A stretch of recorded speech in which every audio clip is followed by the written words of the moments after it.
The Buddha once said, "He who sits alone, lies down alone, walks alone, in diligent practice, and alone tames himself, should find delight in living in the forest." Living alone, being alone, can be scary for many people these days.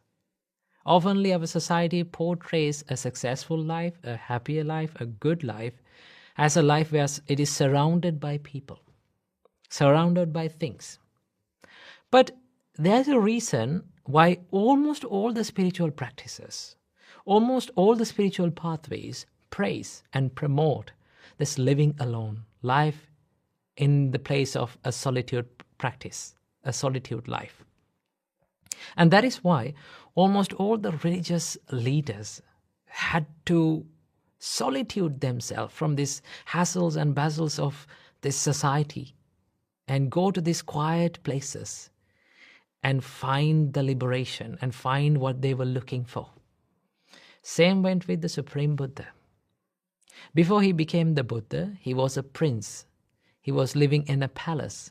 He was indulging himself with this sensual pleasure. And then he understood, indulging in this sensual pleasure doesn't help me to find what I'm looking for. So what he did was he left the palace and he went from one forest to another, meditating, finding this peace, this ultimate peace, right? So living alone can be a blessing. It is a blessing when it is converted to a blessing, right? But living alone can be a curse as well for many people. That is why people most of the time they are scary. They're afraid of living alone, right? Most of the time people come to me and say, I'm lonely, I'm living alone, I'm living by myself, but I feel so much lonely, so much negative thoughts coming into my mind. What should I do? That is what happens when you turn this loneliness into a curse. Trust me, it all depends on how you think and how you use this time. I will tell you a story. Prince Siddhartha, the Buddha, left the palace and he went to a forest. Although he went to a forest, there were 5 monks who was waiting for him to come to the forest. There were 5 monks who were helping Prince Siddhartha, the Buddha, with the meditation before his awakening. And then these 5 monks had this idea that only way to find the liberation is by giving this tortures and doing these hard meditations and harsh meditations and extreme meditations. So we call it Atta Kilamatthana Yoga, which we can translate into English as self-mortification, right? Now, Prince Siddhartha left one extreme when he left the palace. That extreme is, the Buddha described this as the extreme of sensual pleasures, indulging in the sensual pleasures. That was one extreme. And then Prince Siddhartha came to the other extreme where he practiced this self-mortification, giving these extreme and harsh meditations to the body. And then those 5 monks, they believed that this is the only way for the liberation. So Prince Siddhartha was practicing these meditations for 6 years. And finally he understood, this extreme, being in this extreme, doesn't help me either. So then he found the middle path, the middle way. And that is to live a spiritual life by balancing his material and spiritual life both, right? And that is why after that decision, he decided to take some food to his body. After a long time he had taken some food to his body, he grabbed his alms bowl and went on begging alms and find some food and had it. Now all those 5 monks had a lot of expectations on Prince Siddhartha. And then they saw this incident. And then they became disappointed. They said, "Oh, what a disappointment. We believed him. We had a lot of expectations on him. But look what now happened. He's taking food. Maybe soon he will go back to his palace and he will live a normal life again. So the best decision is to take is to leave him. So what happened? All these 5 monks left Prince Siddhartha. And after this alms round, he came back to the forest, and he saw everyone had left. No one was there. Prince Siddhartha was alone. Then he found this perfect environment, perfect place to be focused more into himself. That was because he was all alone. Right? He got the opportunity to be by himself. Right? Focus more into himself. And one day, he sat under the Bodhi tree and he became awakened. He became enlightened. Right? So this solitude, when it is turned to, when it is used in the correct way, it can be a blessing for you. Right? And the same solitude can be turned into a curse as well. Right? Most of the people, they complain me about the loneliness. I always say to them, when you're lonely, your thought process generates a certain energy within you. Right? And that can be negative. Now let's say you are in this negative energy environment and a negative energy thought process. You all know in science we learn about, according to science, it says that energy cannot be produced or destroyed. Now you have your energy within you, but it is negative, right? Now you can't destroy this negative energy, right? What we are trying in this whole life is to destroy this negative energy. Well, we can't do that. The only thing that we can do is to convert this negative energy, drive this negative energy to something positive, right? So how can we drive this loneliness, this energy to something positive? One of the biggest reasons why people feel lonely is because they lack an aim, a goal to their life. If they have a goal and aim that they should work on, if they have a system that they should work on, then they don't feel that much lonely because they have something to do. They have something to engage with it. Right? So this can go either, people can have either material goals or spiritual goals, but everyone must have these spiritual goals within themselves, no matter what life they are coming from, right? Because finally, there will be a time in all of our lives that we come to this lonely place. One day we have to be by ourselves with no one else around us. Right? At that time, if we don't have any quality, any spiritual quality that we have practiced within us, we'll start feeling lonely again and again. And it will start to build up this negative energy within us. Okay? And sometimes we can be too late for that to make it correct. So the best thing is to learn how to convert this negative energy to something positive, right? To do that, you have to have a goal and an aim for yourself, to yourself. Always ask from yourself, what should I do in my life? Who should I become in my life? What should I build up? What qualities should I work on in my life? If you found, we will always find some qualities that we should work on, right? Some mistakes that we have, some weaknesses within us. If we can work on those weaknesses and make it correct, that time will help you to be more successful, more productive, right? More happy and a more peaceful person. But to do that, what do you need? You need time, right? You need time to be focused on yourself. And what gives you the best time to be focused on yourself is the time when you are all alone. Right? And that is why I always say for people, have a time during the day only for yourself, a separate time. Probably people call it me time. Okay, that's a good thing. Having a me time for yourself during the day is essential. Okay, so I would say as a practical thing, apply it to your life. That is to have a separate, at least 15 minutes. It's okay. No matter how much you spend the time, but if it is for yourself, that is helpful, right? At least spend a 15 minutes of time, right? Sitting down, being by yourself, all alone, right? Not with your mobile phones, not with your Netflix account, not with your movies or anything. Just be by yourself, right? And then learn how to be with your own thoughts, right? Then only we can be more focused to ourselves, right? So I hope you got some idea about how to convert this loneliness into the solitude. So apply this little practice to your life and enjoy the solitude in your life. Namo Buddhaya. One day, a wild bull was walking down a street, and he saw this beautiful paddy field. And the bull was thinking, wow, what a beautiful paddy field. I need to eat some paddy. So what he did was, he jumped to the paddy field and started eating paddy. But there was this farmer who was so mindful, watching the paddy field, and he saw the bull was eating paddy.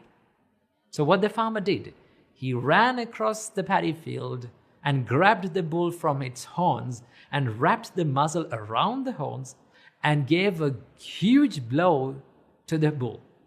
What happened to the bull? The bull was confused. So the bull ran away. But the nature of the bull is that he forgets everything very quickly. And the next day, what happened? The bull was walking down the same street and saw the paddy field, jumped to the paddy field and started eating paddy again. But there was this mindful farmer who was watching the paddy field. He gave a sound beating on that day as well. So this happened for a little while. But there came one day that the bull was thinking, okay, today I don't want to jump into the paddy field. Why? Because I always get beaten up by this guy.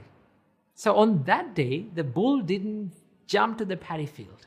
On that day, the bull was very disciplined when he was near the paddy field. He went and he passed the paddy field without jumping towards it.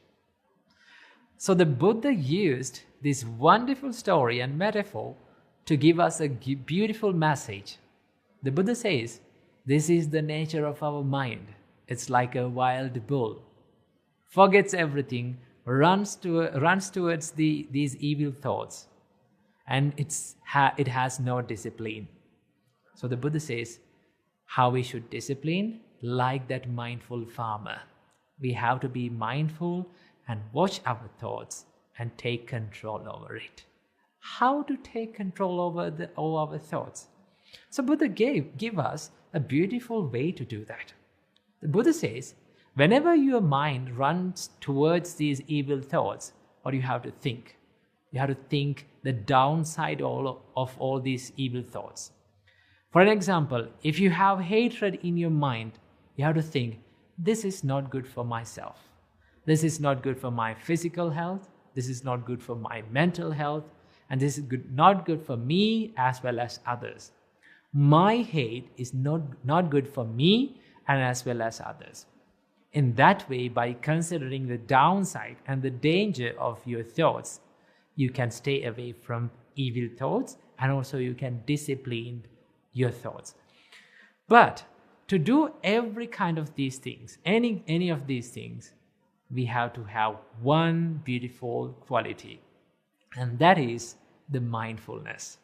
So the Buddha says, watch your mind like a farmer who's watching the paddy field.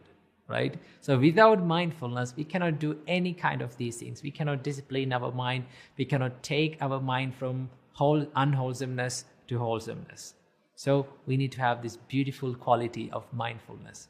And also we need to consider the danger of our thoughts, because one thought can create a beautiful world, and just one thought can destroy this whole world. That is the power of our mind. So understand that the nature of all of our minds are like a wild bull. So many people complain when they start meditating. They say, "Oh, my mind is not disciplined. It's always busy. It's running here and there. I'm very scattered brained." Well, at the beginning, we all are like that. When we start meditation, our minds start to run here and there. Only when we start meditating, we realize that how busy our minds are, how scattered our minds are. So what we have to do, whenever our mind gets distracted or disturbed or running into these kind of evil thoughts, we have to kindly bring it back to the wholesomeness.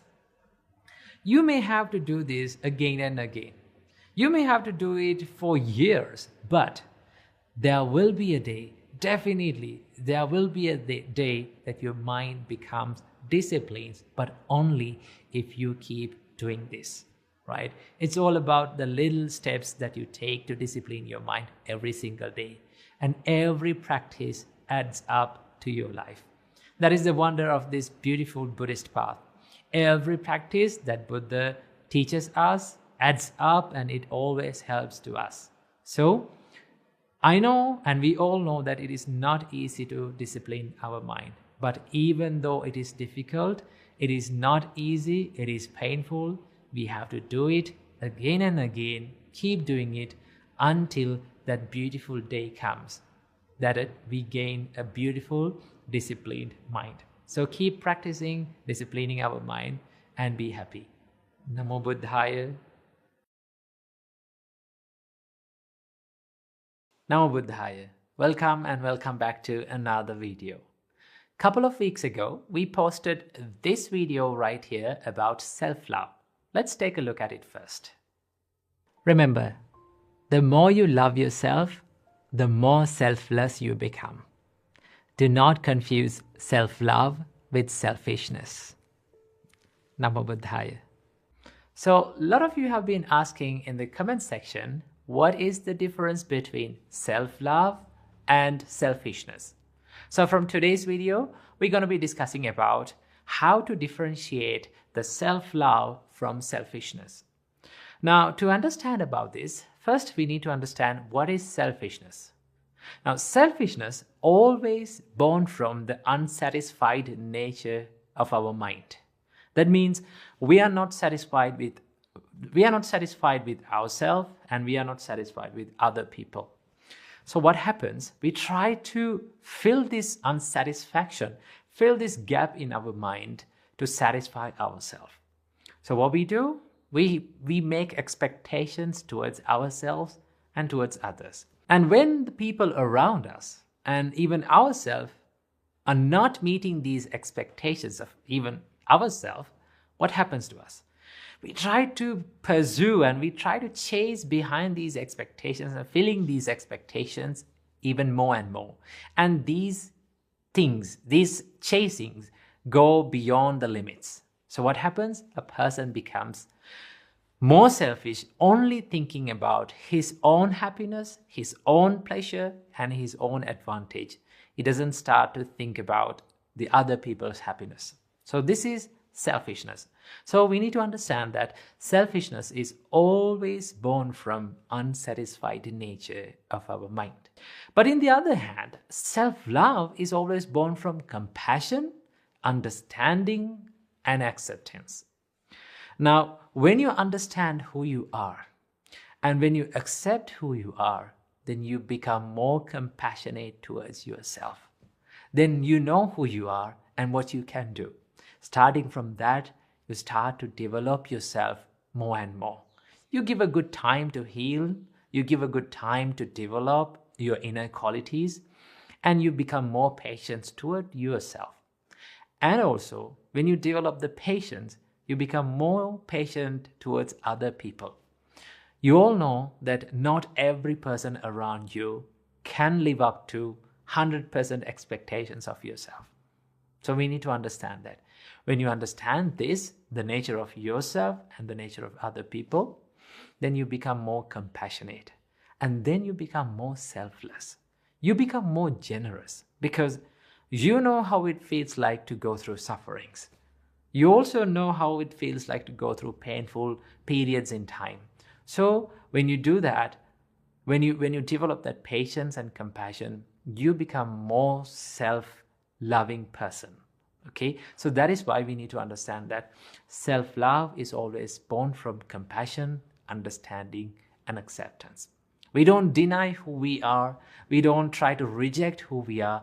We become more understanding and more accepting towards ourselves. When we become more accepting towards ourselves, we become more content with who we are and become happy with who we are.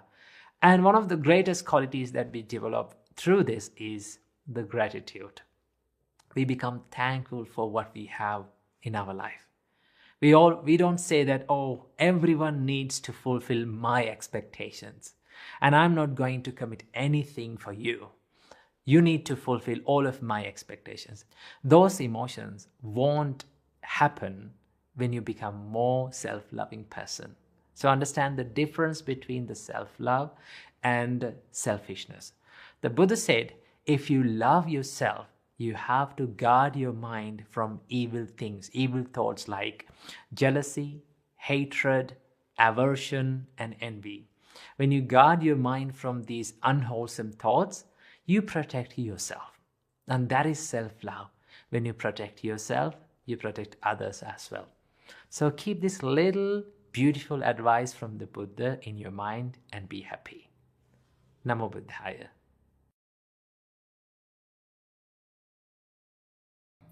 Namo Buddhaya.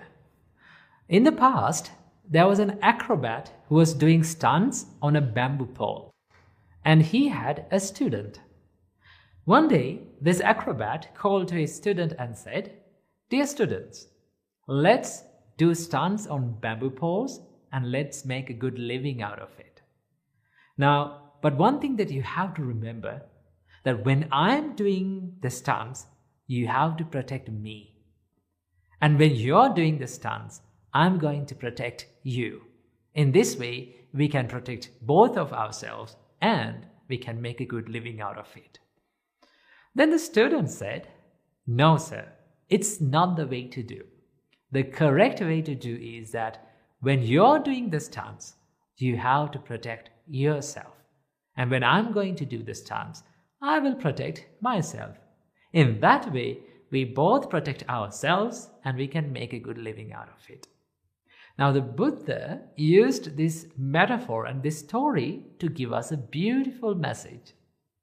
The Buddha says, protect yourself from unwholesome actions, unwholesome thoughts, and unwholesome speeches. When you protect yourself as well as the others. Now Buddha explains how to protect oneself. The Buddha says, practice mindfulness to protect yourself. When you practice mindfulness, you become more mindful about your actions, your thoughts, and your words. When you become more mindful about your thoughts and actions, then you can take control of your life. When your life is under your control, you protect yourself. And also, when you protect yourself, you protect others as well.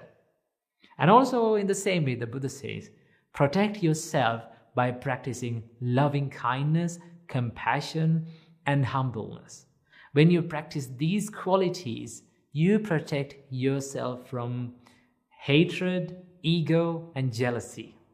When you protect yourself from these kind of unwholesome thoughts, you protect yourself and also you protect other people as well. The Buddha says that no one can save us but ourselves. So we need to take control of our thoughts, of our actions, and of our words. So when we do that, we take care of ourselves and we protect ourselves. By protecting ourselves, we give the protection to this whole world. So keep this beautiful advice from the Buddha in your mind and be happy. Namo Buddhaya. Namo Buddhaya. Welcome and welcome back to another video. From today's video, we are going to answer one of the most frequently asked questions in Buddhism. Can we change our karma? Or can we change our past karma? Can we do anything about it? Now, to understand about this, first we need to understand what karma is. Now, in almost all the Indian religions, there are a lot of teachings about karma. Karma is a bigger teaching in almost all the Indian religions. In Hinduism, in Jainism, in Buddhism, there are a lot of teachings about karma. But the Buddhist approach of karma, or the Buddhist way of definition of karma, is slightly different than the other Indian religions, right? So this is how Buddha defined the karma. The Buddha says, Chetanahang bhikkhave kamang vadami. Monks, I say, intention is the karma.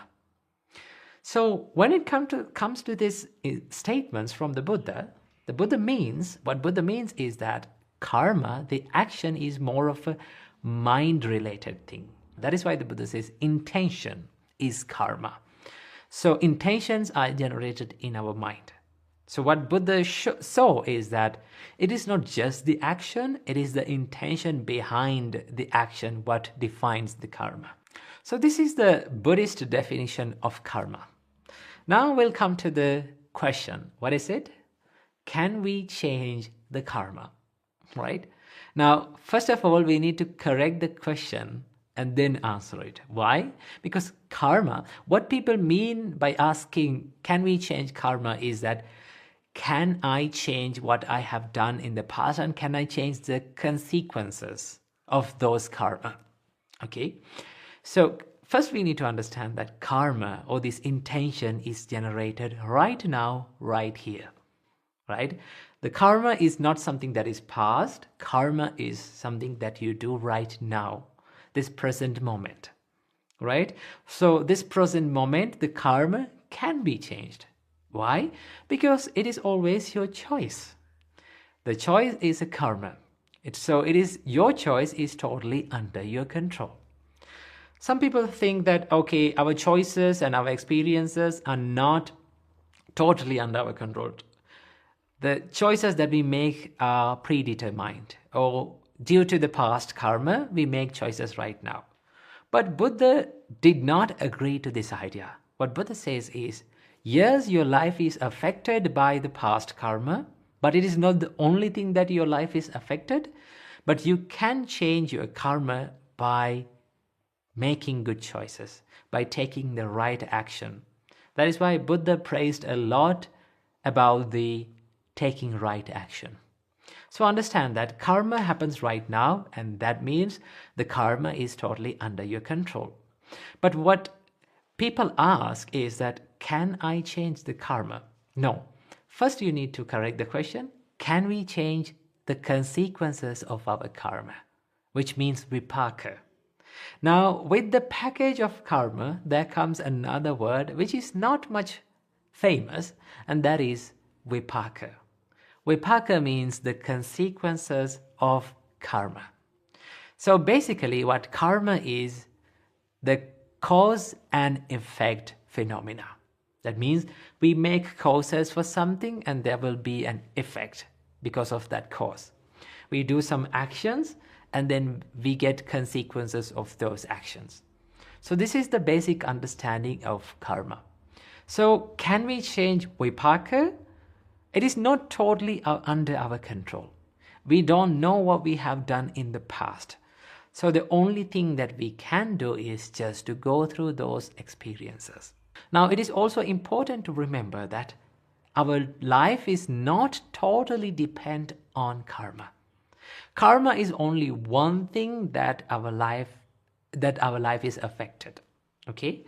So let's say you're going through a consequence of your past karma.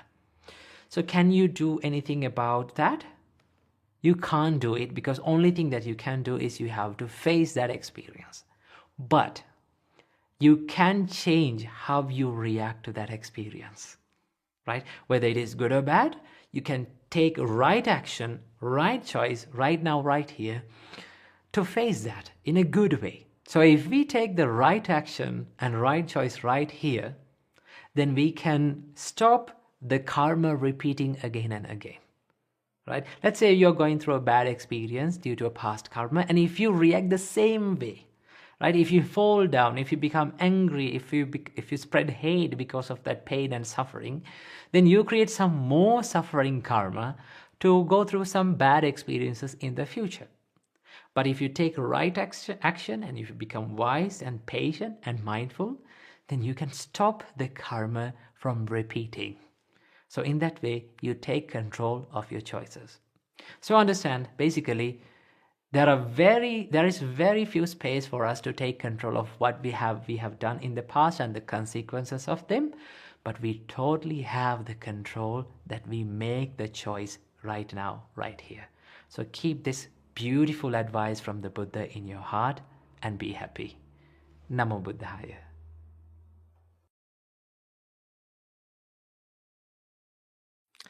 Namo Buddhaya. Welcome to another video. From today's video, I want to introduce you to another simple practice of mindfulness. Now, in an earlier video, we talked about the practice of mindfulness in breathing meditation, how to do it, when to apply it, and how to apply it. And in that video, we talked about that if you're especially focusing on mindfulness in breathing, to do that, you have to come to a seated position to practice it, to be focused in it. But in this practice that I'm going to introduce to you today, you don't need to come to a seated, specifically, you don't need to come to a seated position.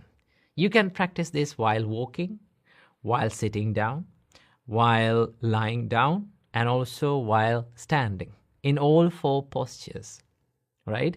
So this is a very simple yet practical practice of mindfulness that you can add to your daily life. So what is this practice? This practice is called Iriyapada. That is the word that was given by the Buddha for this practice. So the Iriyapada, the word Iriyapada can be simply translated into English as mindfulness in all 4 postures. What is it? Mindfulness in all 4 postures, right? So let's take a look at how Buddha defines this Iriyapada meditation. The Buddha says, again, bhikkhus, when walking, a bhikkhu understands, I am walking. When standing, he understands, I am standing. When sitting, he understands, I am sitting. When lying down, he understands, I am lying down. Or he understands accordingly, however his body is disposed. Now this is the definition that was given by the Buddha for this meditation, how to do it. What the Buddha teaches about this meditation, the Buddha says, Buddha refers to the bhikkhus. Bhikkhus are the monks, right? But this can be applied to everyone's life. The Buddha says, again, bhikkhus, when walking, a bhikkhu understands that I am walking. Now what Buddha teaches us is that when you're walking, understand that you're walking. And then the Buddha says, when standing, he understands that I am standing. When you're standing, simply understand that you're standing. When sitting down, we have to understand you're sitting down. And while lying down, you have to understand while lying down. And then collectively the Buddha says that in whichever the position that you're in whichever the posture that you're in, you have to understand accordingly. Now in this explanation, Buddha refers specially to a word called understand. Now what is the meaning of understand? How can we understand the word understand? This is the general explanation, and this is how we understand the word understand. In this explanation, what Buddha refers to as understand is that simply be aware of current posture, right? If you take a close look at how your body is placed right now, right? Right now, you may be listening to this video or listening to this audio while walking. So that means you have to understand, okay, now I am walking. And then maybe you're sitting down and listening to this video, right? Then what you have to do? You have to simply be aware of your current posture. I am sitting, right? Or maybe you're lying down on the bed and listening to this video.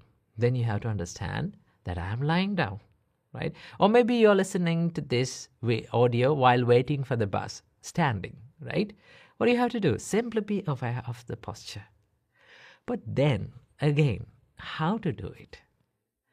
So I introduced, in an earlier video also, I introduced you to a simple question that you can ask from yourself to be a little bit aware of yourself or practice mindfulness. What is it?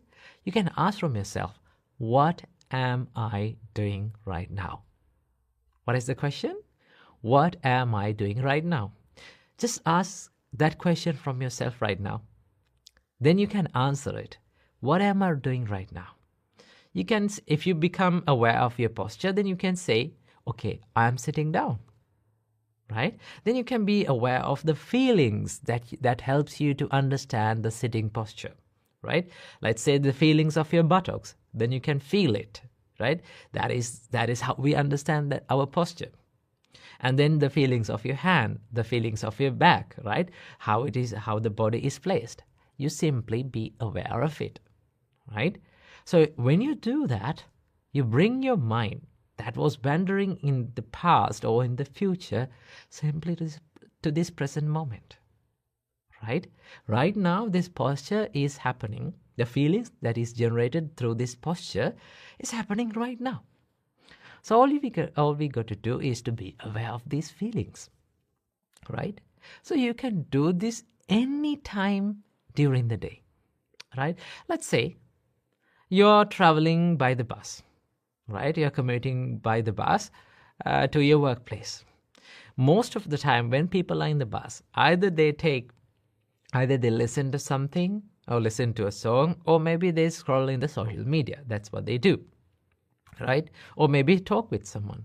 But that is one of the best times that you can practice this mindfulness practice. What you can do is just close your eyes and simply be aware of the current posture. That is all you got to do, right? So this is how we practice this. Now, someone can ask a question like, is it related to mindfulness? Yes, it is. Why not? Mindfulness is all about bringing your mind from the past or the future to this present moment, this current situation, and to be more focused inwardly, right? In your inner world. So that this is a one part of practice of mindfulness. So this is called Iriyapata meditation. Okay. Now the section that I taught you is the very first step of Iriyapata. There are another few steps that you have to practice while doing this, but this is the very first step that we have to master. So whenever you're free, right, find a time during the day to practice this. Right? For an example, let's say you came home after working, you came home. What do you have to do? Just make a cup of tea and sit down on a chair, and then have the cup of tea and simply be aware of the posture. Ask from yourself, what am I doing right now? Right? What feelings that I'm experiencing? Right? What is the posture that I'm right now? When you do that, it is a simple practice of mindfulness. The more you do it, the more you will get used to it. And then the more your mind will be at the present moment. So add this little simple practice of mindfulness to your daily life and practice it. So I wish you all, may you be healthy, happy, and free from all the sufferings. Namo Buddhaya. Namo Buddhaya. The other day when I was doing a speech, there came a question from the audience. The question said, no matter how much I planned the new year, I failed to achieve these goals at the end. What is the reason? And turns out this is a problem for many people, right? We all plan the new year, we all plan in the beginning, but we fail at the end. What is the problem? The reason for this problem is we are trying to do more. But in reality, what makes your dreams come true, what helps you to achieve the goals in your life is not by doing more. It is by doing less. But it is a little bit contradictory to the society, the idea of the society, no? Because the society will say to you that do more and then you will achieve more. But in reality, to achieve more, you should not do more. You have to do less. Now, what do I mean by doing less? Doing less means doing something that is important. Removing all the unnecessary, unimportant things in your life and doing what is important. Giving the priority to what is important, what matters the most. right? And also, if you give this priority to what is important to you, right? If you ask the question, what is important to me in my life?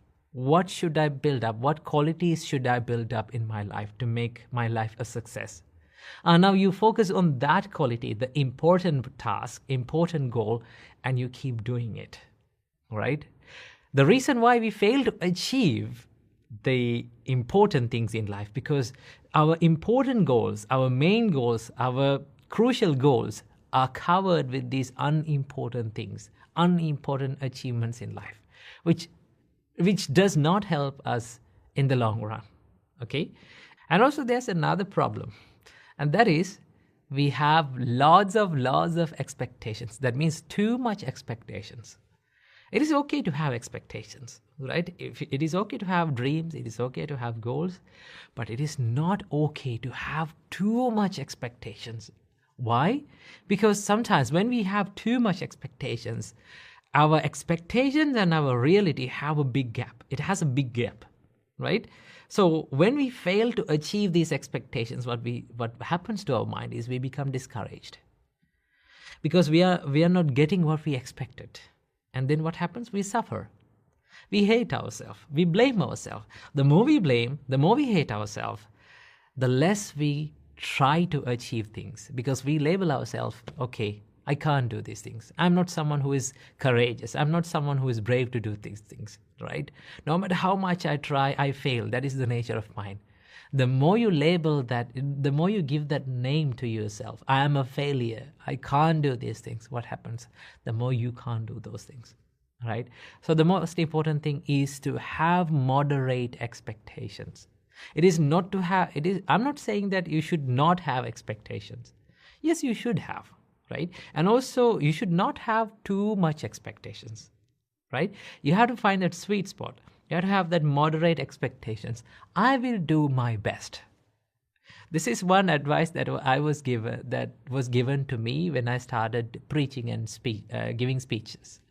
One of my brother elder monks, he said to me, when you step into the stage, don't think that you're going to ace the speech and you're going to earn a standing ovation from the audience. Don't think that. Don't think about it. And also, don't walk into the stage without lack of confidence, right?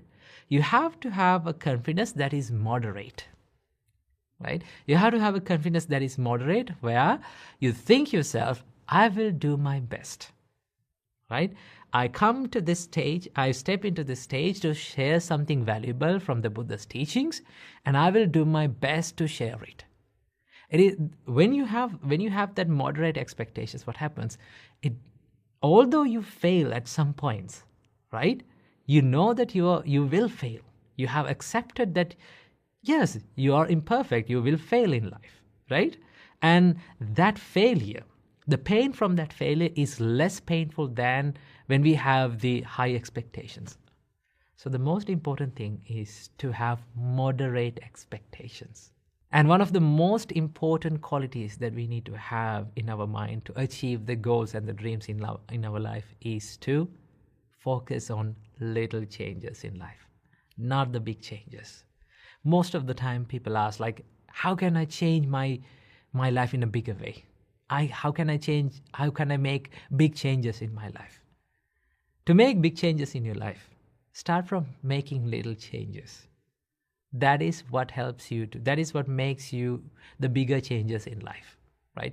For an example, like, let's say you're in a stressful condition, right? You are stressed and you're worried about things, and you feel like you're going through like a dark hole. What can you do? You try to solve the problem, right? You try to solve the bigger problem. But the reason for that bigger problem is not always the immediate reason. The reason for a big problem is not always the immediate reason. It is a series of problems, series of changes that had happened throughout our life, and it make that big change, big problem.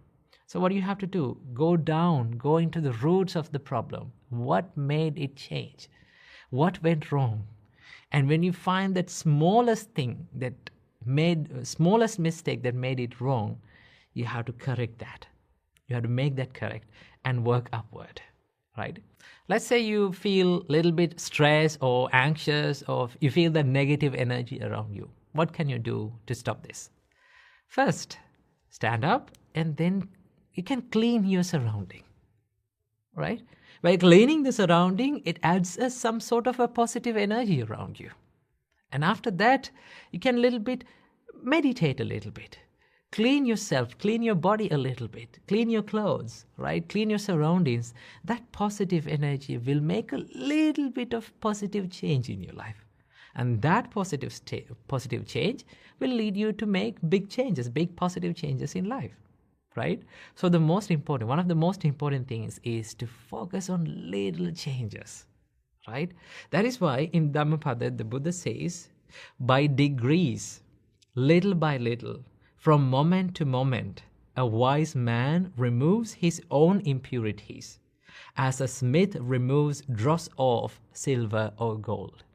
Now, when a silversmith or a goldsmith, when he cleans the silver or like a block of silver or gold, he or she can't do it easily, right? It takes a big time, right? It takes a huge time to clean this block of gold, right? In the same way, little by little, you have to improve little by little, right? So that is why I found this wonderful quote that I read recently. It says, learn a little bit, apply a little bit, improve a little bit every single day. Isn't that wonderful? Learn a little bit, apply a little bit, improve a little bit every single day. That is what we have to do. So I invite all of you to learn a little bit and apply a little bit and improve a little bit and change a little bit in this new year. So I wish you all, may all of you be happy and healthy. Namo Buddhaya. Namo Buddhaya. In almost every religion, faith plays a greater role. But is it the same in Buddhism? So from this video, I want to show you the role of faith in Buddhism. Let's find out. So the Google definition of the word faith is shown like this. Faith: strong belief in the doctrines of a religion based on spiritual conviction rather than proof. Now, one might think, oh, Buddhism is not a religion, it is a philosophy. So there is no faith involved in it. But the truth is, yes, there is a role of faith in Buddhism. And in fact, it is one of the most important virtues that a practitioner must possess while practicing Buddhism. But the faith in Buddhism is fundamentally different from the official definition of this word. Now, the word that is given for the faith in Buddhism is called saddha in Pali language, or shraddha in Sanskrit language. Now, take a look at how Buddha defines shraddha. The Buddha says, and what bhikkhus is the power of faith, or saddha. Here, a noble disciple is endowed with faith. He places faith in the enlightenment of the Tathagata. Now, note that Tathagata is a word that was used to call the Buddha. The Blessed One is an arahant, perfectly enlightened, accomplished in true knowledge and conduct, fortunate, knower of the world, unsurpassed, trainer of persons to be tamed, teacher of devas and humans, the enlightened one, the Blessed One. This is called the power of faith. Now, this is the definition of saddha or shraddha, or confidence or faith in Buddhism. So it is about placing one's trust upon the enlightenment and the realization of the Buddha. And it is to say, yes, the Buddha developed his mind and found the path of liberation from suffering. But what Buddha teaches us that is that you should not get stuck in mere blind faith. What Buddha teaches us that your faith must go beyond the blind faith and should be an experiential faith. The blind faith is in Buddhism is called amolika shraddha. Amulika, the word amulika gives the meaning of rootless. There is no root. That means there is no root for your faith. You mere blindly believing in something. That is called amulika saddha. And the faith that is praised by the Buddha is called akaravati shraddha. Akaravati shraddha is a confidence that is based upon practice and self-exploration and realization.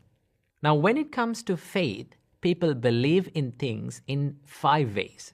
The Buddha teaches us that the people believe or people have saddha upon something in 5 ways. What are these 5 ways?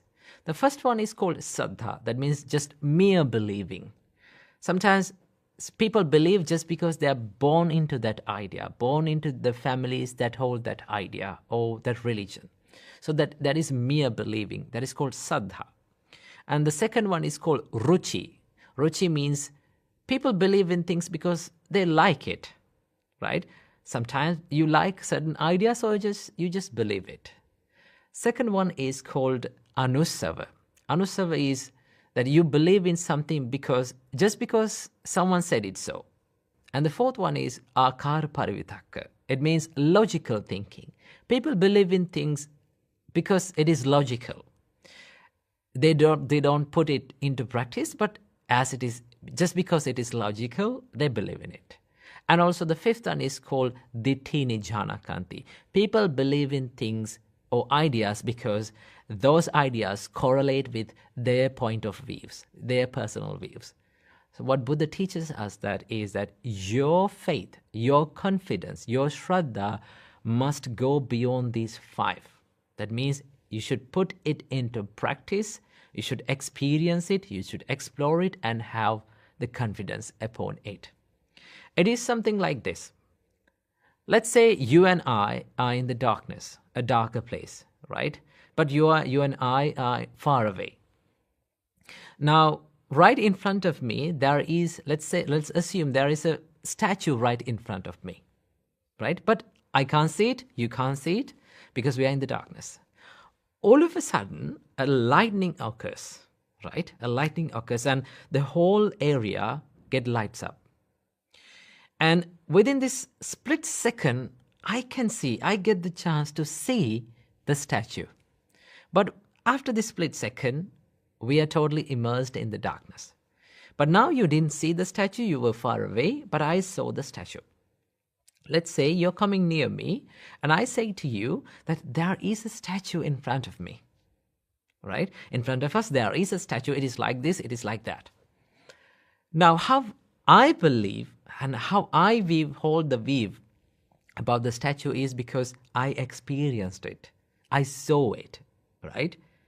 And how the other person believe in that idea is because the other person said it so, right? If you believe in that person, then you will believe it, right? So in the same way, the Buddhist faith must be an experiential, a practical experience that you experience through practice, putting it into practice. And that is how the Buddha defines Shraddha. So we need to understand that faith in Buddhism should be developed through practice and understanding and realization. Just take a look at this verse from the Buddha. The Buddha says to the Kasi Bharadwaja, the Buddha says, faith is the seed, austerity is the rain, wisdom is my yoke and plow, moral shame is the pole, mind the yoke strap, mindfulness my plowshare and God. Now Buddha similarized this faith to a seed. It's like planting a seed on a ground. Now the faith is the seed, but what makes the ground a better ground for the seed to be planted is the austerity, the practice that we do, the wisdom, the moral shame, mind, and mindfulness. All of these are the virtues, the qualities that make the ground for a better confidence, better faith. So faith must be put into practice. Faith should be developed through practice, right? So understand that Buddhists idea about faith is more of an experiential faith, right? And it is more of a practical faith, that you are allowed to ask questions, right? You are allowed to remove your doubts. You are allowed to explore. And also, you should believe in something by putting those ideas into practice and realizing it. Not just because that someone said it so, or not just because that you like that idea. So what Buddha teaches us, that if someone gives you an idea, that you need to thoroughly put it into wise reflection and meditate on it, find it, explore it, and understand. And then only you should believe in it. So, therefore, understand that faith in Buddhism goes beyond mere believing to the experiential confidence. So, I hope you got some light on the topic of faith in Buddhism. So, I invite all of you to practice this path, learn the Buddha's teachings, practice mindfulness, and most importantly, let your heart guide you to the truths deeply resonates. Namo Buddhaya. Namo Buddhaya. Couple of days ago, when I was reading the Dhammapada, I came across this wonderful verse from the Buddha. This is from Dhammapada, verse number 290. The Buddha says, "If by renouncing a lesser happiness, one may realize a greater happiness, let the wise man renounce the lesser, having regard for the greater." Now, this simply says, if you seek a greater happiness in your life, you need to be brave enough to let go of the lesser or the cheaper happinesses in life. Now, this made me thinking this can be applied to any area of our life. Whether you are a student who is studying to achieve a greater happiness or a greater achievement in your education life, there are certain things that keeps you away from that achieving it. Sometimes those things can be some pleasurable things, like watching movies, like scrolling on social media. But when it comes to it, like superficially, when we look at it, in the beginning, it's very enjoyable. It has its own entertainment. But the problem is, it takes the valuable time from us.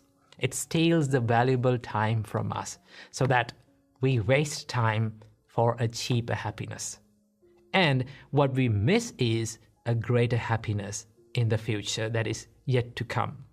So the Buddha says, if you seek a greater happiness in life, you need to be brave enough to let go of the cheaper happinesses that keeps you away from achieving that greater happiness.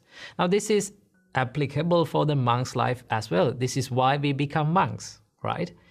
As monks, we show that we need to seek a greater happiness in life, because as humans, what we seek in life is always happiness. But for a monk, he thinks that I need to achieve something greater than the normal happiness, right? A peace that is beyond from the normal peace in the world that we talk about. But to do that, we realize that it is not possible, or it is really, really difficult to be with the other cheaper happinesses in life, so that we need to let go of them to seek something greater. And that is what even the Buddha did, right? So many people complain that why Gautama, the Siddhartha Gautama, let go of the lay life or the material life. Why did he ran away from the life so that he become a monk? It's not about that he ran away from the responsibilities. It's about he understood that one cannot achieve the greater liberation in life or the greater peace in life, which is nirvana, by staying in this household life. So that he let go of that household life and became a monk. And he started to seek the spiritual path. And he found the nirvana and he found the liberation.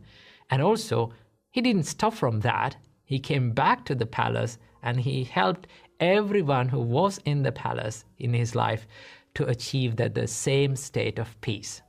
So that if one seeks a greater happiness in life, right, we need to be brave enough to let go of that cheaper happinesses that we are being busy and that steals our time in our life, right?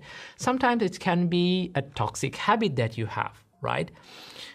For an example, in a toxic habit, it is really, really easy and it is really, really enjoyable in the beginning, but it makes your life so much difficult after.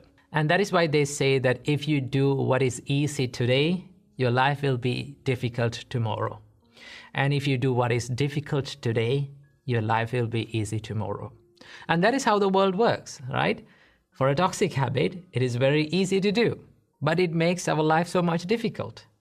But for a good habit, it is really, really difficult to practice, and it is really, really difficult to make it a habit, but it makes our life so much easier after. Okay, it can be applied to any area of your life. Like, let's talk about the spiritual life. Okay, usually when we become monks, it was really difficult to be disciplined, right? Once you become a monk, you have, first of all, you become a novice monk, and you have 10 disciplines to practice, right? And after staying as a novice monk, you become a higher ordained monk, and then you get, suddenly your precepts and your disciplines reach up to 227 disciplines. And it was really, really difficult to be disciplined. But once you learn, once you practice, once you dedicate your time and energy to be disciplined, it makes your life so much easier. And after some time, you realize that all these disciplines are made for your life to make it easier and make it so much free and make your life so much independent. Okay, so that is why we should believe that we should attain the freedom through discipline, right? Through hard work. So now take a look at your life. What are the things that keeps you away from achieving the greater achievements in your life or greater happinesses in your life? And be brave enough to say no to them, right? When you say no to them, it buys you so much more time that you can focus on what really, really matters. So keep this little advice in your mind, and let's meet with another video. Namo Buddhaya.